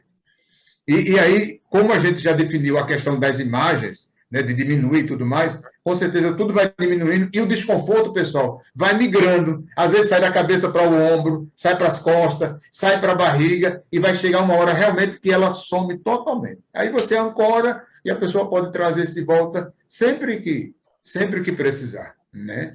As respirações, a questão da respiração, eu gosto muito, um ciclo de 7 respirações, né? 3 vezes ao dia. E aí, se a pessoa for uma pessoa religiosa, né? Seja uma evangélica mais tradicional ou um católico mais tradicional, eu vou falar alguma coisa da Bíblia, tipo assim: olha, Deus construiu o mundo em 6 dias, descansou no 7º. Então, se você fizer as 7 respirações, como eu estou recomendando, e eu tenho certeza que você vai fazer, e cada vez que você fizer, você vai relaxar mais, você vai chegar num nível de sensação de paz, de conforto maravilhoso, digno de você, porque você realmente nasceu para ser feliz, né? Apesar de que, ao longo do tempo, coisas aconteceram e atrapalharam um pouco a sua trilha, mas agora você está voltando ao equilíbrio, né? Voltando ao estado de homeostase, conquistando o que você precisa conquistar e merece. E, em alguns casos, eu passo também uma mandala, né? Eu tenho uma caixinha, me parece que são 30 mandalas, e cada mandala tem um tema específico. Eu mostro a mandala, eu leio a mandala, fotografo e mando. É um show de bola, entendeu? E às vezes, teve uma metáfora que eu usei, aparentemente bem simples, que é o jardim, né? Então, às vezes, só para a pessoa melhorar, eu peço só que a pessoa regue um jardim. Aí vai dizer assim: olha, doutor, eu não tenho jardim. Eu disse: ok, então vai lá numa floricultura e compra especificamente a ceriça. Ceriça é uma planta, né? Para quem conhece, ela produz microflores. São flores pequenas, de 2 milímetros, 3 milímetros. E agoe, simplesmente agoe. E é interessante, quando a pessoa volta numa consulta 15 dias depois ou 30 dias, ela volta bem melhor, né? Quem assistiu A Cabana lembra bem da cena do cara, né, totalmente apavorado, e quando ele encontra lá com Deus, né, com o Espírito Santo, aquelas pessoas que representam, e ele está lá no jardim, o jardim está uma droga, né? Chega de plantas daninhas, né? E a pessoa diz assim, olha, isso é você, esse é seu coração. Então, se a pessoa rega um jardim, né, cultiva uma cereça ou qualquer outra planta, com certeza ela vai melhorar, porque ela está tratando ela mesma. Nós estamos falando metaforicamente. E nós sabemos que a metáfora ela não tem caminho, ela vai direto para o inconsciente, para o subconsciente. Doutor Osmar, por favor. Não estou ouvindo. Nós estamos escutando sua voz. Você viu? está sem áudio.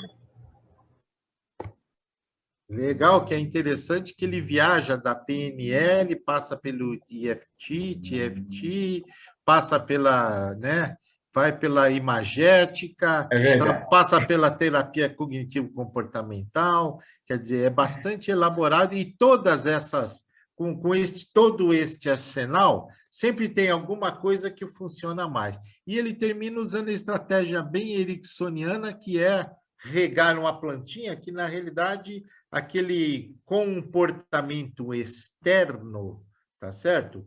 Aquele ritual é um ritual curativo, vamos dizer assim, é a estratégia bem ericksoniana, né? Bacana, é bem elaborado. Astir, e você, Astir? Pois é. Então, ouvindo aí o Medeiros, eu me lembrei muito do Jean, que usava muito FT, né? Isso, Jean, isso. Então, eu também faço a técnica da FT, os 9 pontos, e botando as 2 polpas do dedo, e a pessoa fazendo mantra.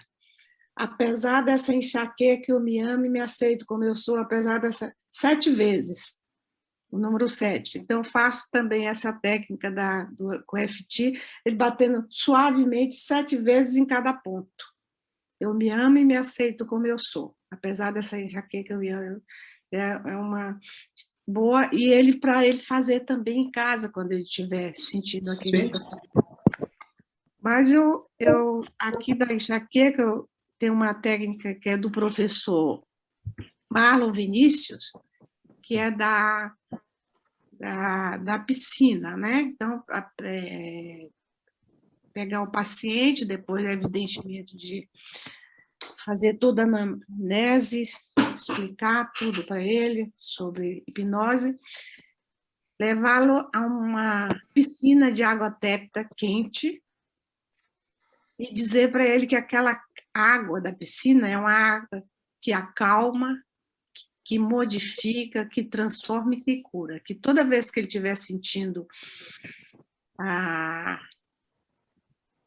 na pele a água, os movimentos da água, as batidas, as ondinhas da água, ele vai ficando mais tranquilo e vai melhorando. Então, a água quente faz com que haja... Ele fica na piscina até a altura da cintura. Ele vai sentir essa água quente. Então, a água quente vai fazer com que haja uma vasodilatação da parte inferior do corpo. Então, o fluxo de sangue desce e alivia a enxaqueca, que estava a pressão lá em cima. Então, e aí você vai falando, é água que cura, que massageia, vai diminuindo, está lavando, está limpando, está modificando, você está se sentindo mais calmo, relaxado, até ele pergunta como é que está o nível da sua dor. Aí ele vai falando até ficar relaxado, e quando ele diz, não, agora estou relaxado, sem tensão nenhuma, estou livre, aí você dá a ordem.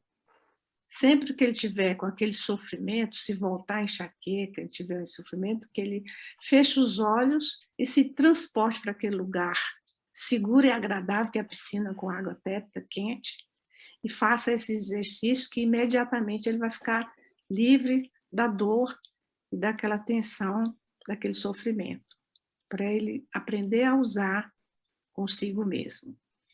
Então, eu uso isso. E tem também a metáfora do tamanho, que tamanho é a sua enxaqueca? É do tamanho de um limão? É do tamanho de uma laranja ou de uma melancia? Aí ele vai escolher o tamanho. Aí bota na mão não dominante, né? e fala para ele que ele vai dar um soco, o maior soco mais forte da vida dele, e que aquela dor que é representada pelo limão, ou pela laranja, ou pela melancia, vai subir no espaço sideral, né? Vai além da lei da gravidade, vai sumir, que vai sumir para sempre, junto com aquela dor, com aquele desconforto, né? Para ele se ver livre do desconforto. E sempre sondar, antes de colocar em transe, quais são os fatores que desencadeiam essa enxaqueca. O que aconteceu com ele antes? Quais as situações em que ele se sentiu com esse grave incômodo? E em que situações ele sentiu grave incômodo e ele conseguiu resolver sozinho, para ele aprender que ele mesmo tem recursos próprios, que talvez não está sabendo acionar esses recursos. Para ele fazer esse link. Eu estava com uma enxaqueca, mas nessa situação eu fiz isso e deu certo. E sempre ela vem acompanhada quando eu brigo com o meu marido, ou quando tem discussão com o meu chefe, desentendimento com o meu filho, ou se eu comia comida muito gordurosa, muito rápida. Então, até para fazer dos fatores que desencadeia e as soluções encontradas. Outra coisa também que a Magna gosta muito de coisificar, né? A Magna gosta muito dessa expressão de coisificar, que é a imagética, né? Coisificar a enxaqueca, com que se parece a sua enxaqueca? É o CPF. Exatamente. Cor, peso e forma. E qual a solução? Né? Como o Osmar diz, as mais esdrúxulas que apareçam são as mais fortes, que dá mais resultado. E mostrar a ele que ele é capaz de criar solução. Uma vez deu que era um lagarto muito bravo. E qual a solução? Uma pena. Como é que ele ia enfrentar um lagarto bravo com a pena? Você vê que é uma coisa muito, muito díspare, muito diferente. Então, ele mesmo fazer a solução daquele problema com a sugestão que ele deu, com a imaginação que veio à sua mente, espontaneamente, aquilo que primeiro vier à sua mente. Então, são essas estratégias que se usa, evidentemente, claro que quando a pessoa chega com enxaqueca nesse nível, ele já passou em todos os profissionais, já foi descartada as coisas orgânicas, outras coisas que porventura ele possa ter. Já chega triado, uma triagem muito bem feita, para não ter problema da gente não ser ingênuo e querer tratar um aneurisma, né, com hipnose. Tá certo. E você, Carlos? Como que você lida com enxaqueca? A enxaqueca, eu gosto muito de uma técnica do Emily Coué, da lavagem do cérebro. Mas antes de tudo isso, eu gosto muito de fazer uma boa anamnese, perguntar quais são os gatilhos que disparam a enxaqueca, a comida, o que leva ela à crise de enxaqueca. Ela está tomando água? Vou pesquisando. Quando eu tenho assim já algumas informações necessárias, eu gosto, fecho as janelas, deixo a pessoa no lugar escuro, né? No meu consultório fica bem escuro, e eu tenho um holofote de 1000 watts e eu mudo as cores, né? E aí eu começo a perguntar, qual é a sua cor preferida? É tal cor. Eu vou lá e ligo o meu holofote e a sala fica toda azul, toda vermelha, toda amarela, toda lilás, a cor que a pessoa escolher. Faço um bom relaxamento nela e vou induzindo o transe logo após esse relaxamento. Aí eu levo ela no lugar mais lindo que ela possa imaginar na vida e pergunto, como você imagina que seja o paraíso? Um jardim lindo, cheio de flores, com um rio de águas cristalinas, águas tão puras que têm o poder de de te trazer a cura, de te trazer o conforto para a sua enxaqueca. Eu falo, caminhe até esse rio. Entre até a altura do seu tornozelo nessa água. Perceba a água gelada. Agora, coloque o seu cérebro na sua mão. E com essa água cristalina, lave seu cérebro.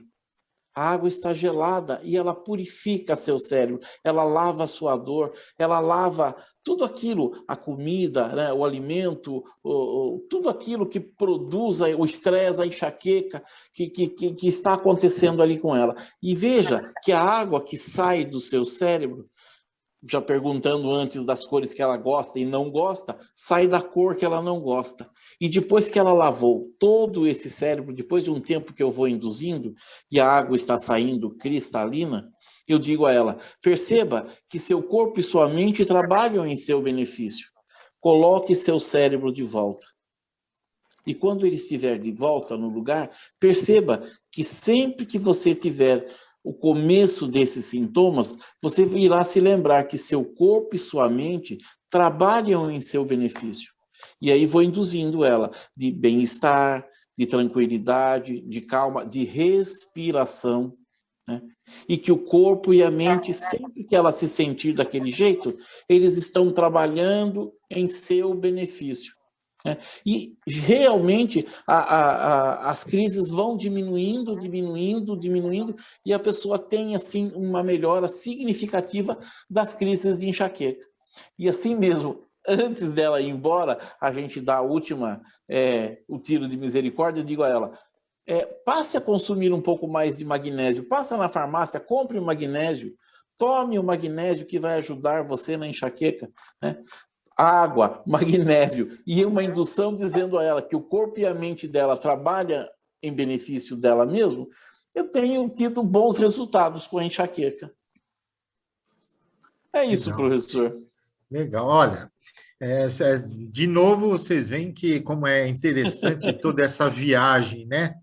Eu queria lembrar a todos que a enxaqueca, em algumas pacientes, vamos dizer, em torno de 40% a 50% dos casos, ela tem o que nós chamamos de aura, ou seja, algumas pessoas percebem que vão ter a enxaqueca. Então, algumas têm distorção de cheiro, algum cheiro desagradável, outras têm a sensação de peso, ainda não é aquela pulsátil, aquela dor pulsátil, mas tem já uma sensação de peso, outras têm fotofobia, irritação à luz, incomoda. Então, quando as pessoas estão neste momento, elas estão tendo modificações psicofisiológicas e fisiológicas, com certeza, que estão prenunciando o estado da enxaqueca. E todas estas alterações parece que diz assim, você vai ter enxaqueca. E aquilo que o Medeiros falou, eu sei que eu vou ter a enxaqueca, né? Quer dizer, já é uma crença, né, já bem estabilizada na cabeça dela. Então, como eu sou um comportamentalista, tá, e eu costumo dizer que o condicionamento psicofisiológico, ele muitas vezes ele quebra. Eu acho que tudo isso trabalha como se fosse um link de computador. Vocês receberam um link para entrar aqui. Se nesse link tivesse um pontinho a menos, ou se tivesse colocado um pontinho a mais, vocês iam para outro lugar, mas não iam entrar aqui. A mesma coisa, a nossa fisiologia, ela vai determinando passos, então aqueles sintomas, aquela aura, é como se ela estivesse prenunciando um status fisiológico que vai terminar no final com o processo da enxaqueca. Então, eu costumo ensinar os pacientes, pode usar qualquer técnica. Às vezes, eu faço técnicas mais elaboradas, eu faço técnica da luzinha azul que sai, entra, vai no cérebro e lava o cérebro, refresca o cérebro, porque muita gente tem aquela sensação como se a cabeça estivesse quente, né? Então, você dá uma refrescada nele. Você pode fazer a limpeza, você pode fazer uma diminuição, porque a enxaqueca, a gente sabe que você tem vasodilatação de alguns vasos e tem outros que estão contraídos, então existe uma distonia neurovegetativa nesses vasos. Então, todas essas mudanças, eu explico para ela dentro da psicoeducação, para ela criar uma experiência imaginária qualquer. Dentro daquela experiência imaginária dela, eu ensino as técnicas psicofisiológicas de relaxamento e meditação, tá certo? Ou relaxamento e auto-hipnose, o relaxamento e respiração, principalmente, com uma respiração parasimpática, tá certo? É a mesma coisa que dá um beta-bloqueador. A Asti sabe que muitas pessoas, quando têm enxaqueca, tomam beta-bloqueadores, né, para melhorar. E o estímulo do sistema parasimpático é o que o beta-bloqueador faz. Então, na realidade, a gente pode modificar a biologia da pessoa nesse momento da aura. Então, o que eu sugiro para vocês é que quando a pessoa tem aura, e às vezes a pessoa não percebe que tem aura, mas você explica para ela o que é, ela vai voltar na próxima consulta e falar, agora eu já sei, eu acho que eu percebo que vou ter quando acontece isso. Então, ela tem uma aura. E aí você ensina para ela criar essa experiência imagética. Qualquer uma dessas que vocês falaram é perfeita, tá certo? E outras, e cada um daqui tem a sua experiência, mas qualquer uma dessas, se ela tiver uma âncora, fazer a técnica de respiração e relaxamento, trazendo essa experiência imaginária na hora, fazer 4, 5 respirações, e trazendo essa experiência e focalizando essa experiência, é capaz dela abortar a biologia da enxaqueca, ou pelo menos diminuir a crise, tá certo? E fazer as técnicas de respiração e relaxamento constante, ela vai afastar. Existem trabalhos em mindfulness, tá certo? Que mostram que as pacientes que praticam mindfulness ou meditação, qualquer técnica delas, yoga é uma forma de meditação, né? Não podemos esquecer disso. Qualquer técnica de meditação, elas afastam a crise, elas afastam as frequências de crise, diminui a frequência de crise, quer dizer, aumenta o espaço. E se você fizer essas técnicas específicas voltadas para a aura, você consegue abortar a crise naquela aura, né? Ou pelo menos diminuir, fazendo os SUDs, para ir valorizando e em que nível subjetivo ela dá de dor. Eu acho que foi muito bacana, eu queria ver se tem... Eu estava olhando aqui, tem muita gente, né? As pessoas falaram bastante aqui dos temas, tá certo? Muita gente pedindo gratidão. Eu quero dizer que o guru José Medeiros estava por aqui, não sei se ele ainda está, mas o doutor Luiz Célio esteve por aqui, não sei se ele já saiu. Mas eu queria ver se alguém tem mais alguma coisa que queira falar, se alguém da plateia tem alguma coisa a falar, comentar. Né? A reunião é muito rica. E, olha, muitos que perderam a conexão voltaram, quer dizer, o pessoal está aqui, os livros citados estão aqui no bate-papo, tá certo?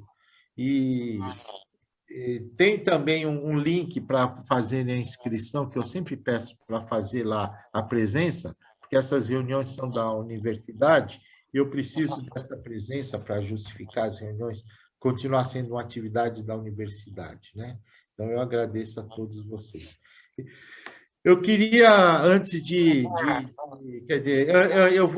antes de me despedir, eu vou compartilhar com vocês na tela uma coisinha rapidinha, se vocês me permitirem, tá? Quer dizer, se eu achar onde está. Espera só um pouquinho.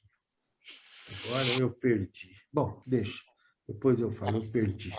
É o seguinte, eu queria dizer para todos vocês que quem vê no grupo de estudos de hipnose, mesmo no Facebook, eu já divulguei,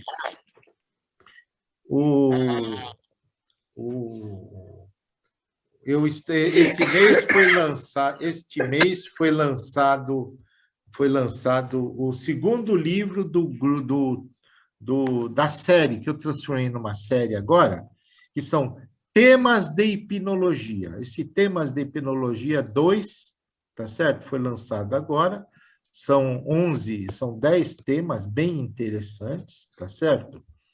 E quem já teve o primeiro Temas de Hipnologia, que foi o primeiro, foi em 2012, ele era para ter sido um livro único. Agora eu resolvi transformá-lo em série. Então, já fiz o 2 e já estou começando a preparar o Temas 3.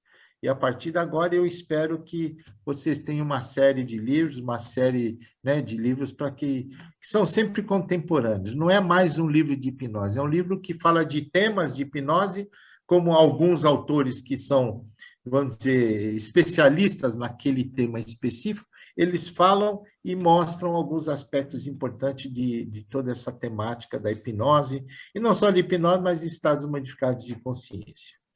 Outro livro que foi lançado também recentemente foi o livro Condicionamento Psicofisiológico para um Parto Tranquilo e Feliz, tá certo? O hipnoparto. O hipnoparto é o subtítulo, mas é um subtítulo que já tem muitos livros com esse nome. Mas o livro é baseado em neurociência, é baseado na teoria cognitivo-comportamental, tá certo?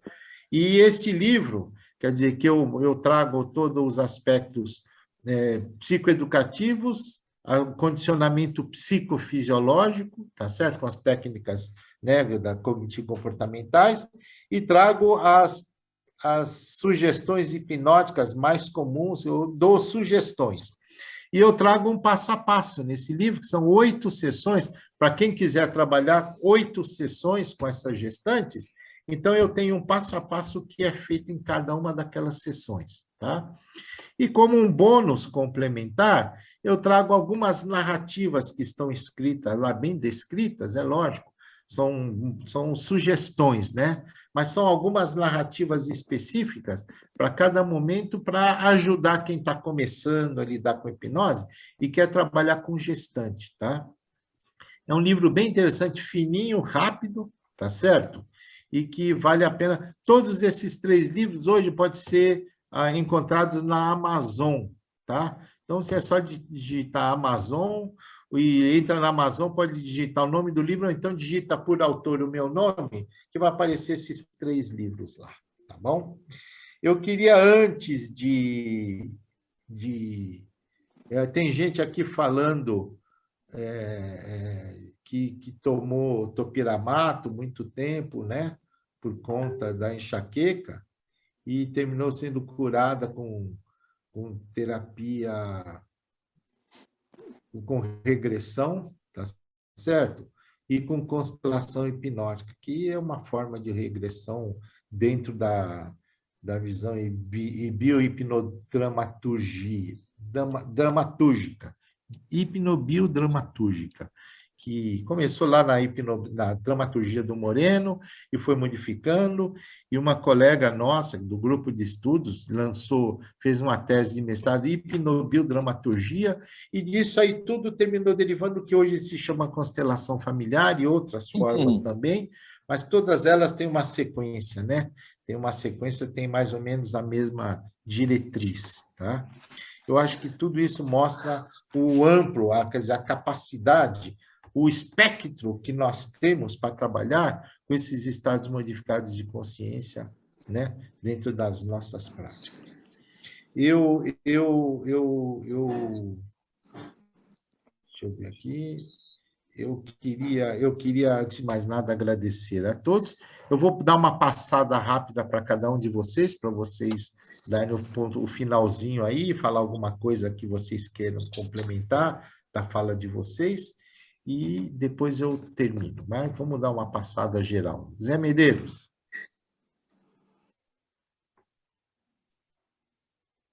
Espera aí, Zé Medeiros. O teu vídeo está... Ativa o teu som. Ativa o teu som aí, Zé Medeiros.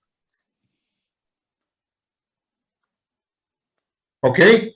Isso, agora está. Então, na minha auto-hipnose preferida, que é andar de moto, então eu ando por várias cidades, vários estados aqui do Nordeste, e eu já vi, infelizmente, vários acidentes, né?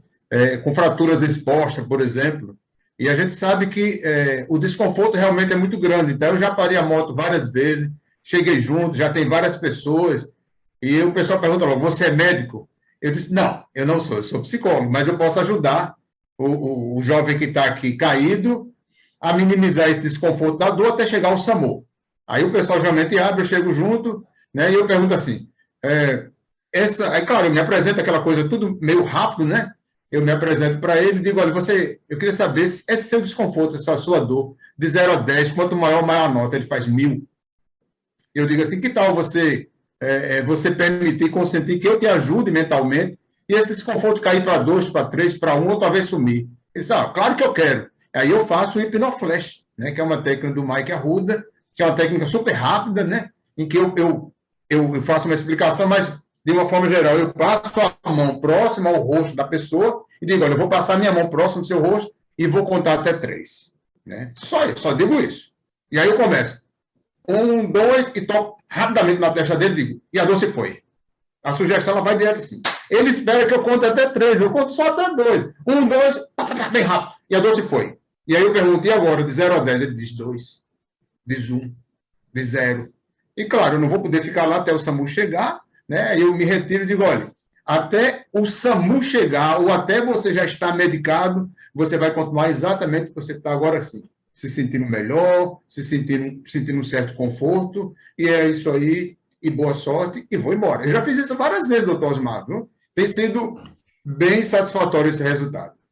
Então, para mim foi um prazer ter estado aqui com vocês. Novamente, eu sou muito grato ao doutor Osmar pelo convite, pela responsabilidade, né? Me senti realmente muito honrado e está sendo um prazer estar com vocês e namastê. Obrigado. Astir, você ativa o seu som, Astir. Isso. Tá ouvindo? Estamos. Então, foi muito gratificante receber o convite e, ao mesmo tempo, temerosa por causa da responsabilidade, mas eu vim aqui, eu aprendi muito com vocês, com o José Medeiro, com o Carlos, foi um grande aprendizado, foi uma noite. Espero que eu tenha contribuído um pouquinho do que eu sei e do que eu pratico. E peço desculpas se não cheguei a contemplar todos quanto à expectativa, mas a gente vai aprendendo e cada vez que se aprende, o que a gente aprende, a gente distribui. O saber é para ser distribuído com os outros. Não é apanagem, não é meu, pertence a todos. E é ensinando é que se aprende. Se não é a única maneira de se aprender, é ensinando, é distribuindo. Muito obrigado. Tudo de bom. Carlos. Eu quero agradecer, antes de mais nada, o professor Osmar por esse convite e dizer que eu aprendi mais hoje do que eu deixei, né? E também pegar uma frase aí da Astir que a gente só morre quando leva o conhecimento com a gente. E hoje, através do Dr. Osmar, nós deixamos um pouco da gente aqui. E a gente vai estar sempre vivo na lembrança e nas técnicas que quem nos vê vai aprender, né? E digo, aprendi muito mais com vocês do que deixei aqui. E hoje eu saio realizado pela companhia de vocês e pela oportunidade que o professor Osmar me deu. Muito obrigado a todos. Eu queria agradecer vocês, antes de mais nada, dizer, Astir, que você ensinou a todos nós nos ensinamos. Quem mais aprendeu aqui, eu posso dizer para você que sou eu. Eu sempre aprendo com vocês. Sabe por quê? Porque é aquela velha história. Eu aprendo, vejo técnica de vocês, amanhã eu estou ensinando, e a narrativa de cada um é diferente, mas sempre tem um detalhe de uma narrativa e um detalhe de outra narrativa que serve para a gente. Então, todos nós estamos sempre aprendendo com todos, né? Eu queria, mais uma vez, agradecer vocês, dizer que no mês que vem, talvez tenhamos uma mesa voltada para a sexualidade, estamos vendo aí os autores, um deles convidado está aqui, o Sérgio Henrique, e a outra está me devendo aí uma resposta, mas eu tenho a impressão que será positiva, e nós vamos caminhando com o nosso grupo de estudos. Espero sempre ter a presença de todos. E vocês todos serão relembrados posteriormente, porque tudo isso vai para o nosso banco para o nosso canal do YouTube e estará lá sempre à disposição. Eu vou dizer para vocês uma coisa interessante. Eu tenho usado muito essas nossas reuniões, gente, em cursos. O pessoal fala, nós já tivemos reunião de regressão, reunião de psicossomática, reunião de tudo, né? Então, quando eu dou uma aula, eu falo alguma aula, técnica de regressão, técnica de gerenciamento de estresse, técnica de parto, qualquer técnica que eu falo, entre no canal de YouTube e assistam a reunião que aconteceu lá, que está lá nessa data, que foi uma reunião com esse tema. E vocês vão ver um monte de gente falando e perguntando sobre o tema. Isso enriquece muito mais o aprendizado do que o simples orientação que eu estou dando aqui para vocês. Então, na realidade, todos vocês serão gravados, marcados e provavelmente serão vistos, citados e comentados no futuro. Tá? Eu que agradeço a todos e boa noite até dia 10 do mês que vem, que é dia 10 de agosto, será a próxima reunião. Um grande abraço a todos. Boa noite. Boa noite. Obrigado, boa noite.